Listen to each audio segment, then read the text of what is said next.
most likely attack will be against Lebanon again.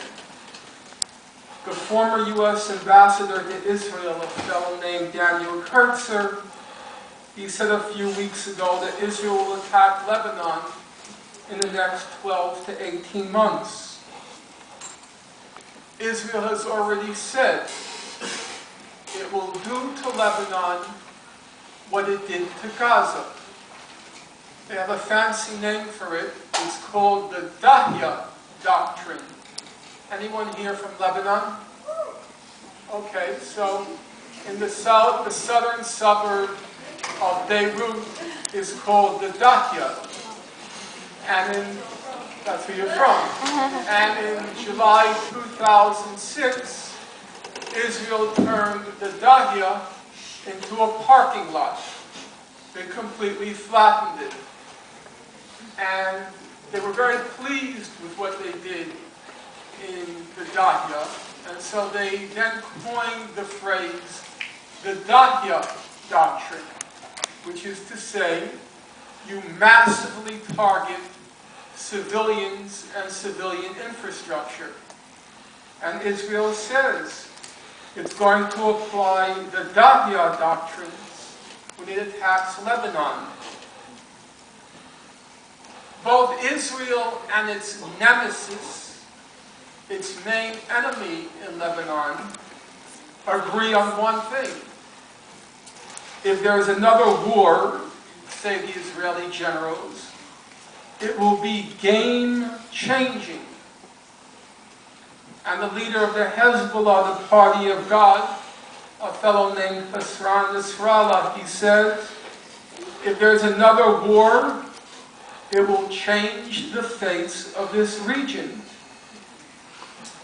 Mr. Nasrallah has given several speeches in the last year, and he's repeatedly said, if there's another war, it will be tit for tat. I'm quoting him, an airport for an airport, a port for a port, a city for a city, a building for a building, a power station for a power station, a factory for a factory. Now, Mr. Nasrallah's entire reputation rests on one fact and one fact alone, that there's an exact correspondence between what he says and what he does. Or, to put it otherwise, there's every reason to suppose that Nasrallah means what he says and will, in fact, must do what he promises. And now you have to ask yourselves, what's going to happen? What will Israel do if missiles start flying towards Tel Aviv? The prospect grows even more ominous when you consider that neither side, in the event of another war, neither side will accept defeat. Israel will not accept another defeat in Lebanon. If another defeat impends, it will pull the U.S. into the war.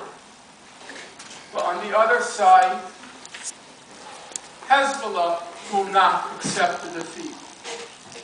And Iran and Syria understand if Hezbollah is defeated, that they are next. And so they won't allow for a defeat. The bottom line is, Israel will not allow for a defeat and will drag the U.S. in.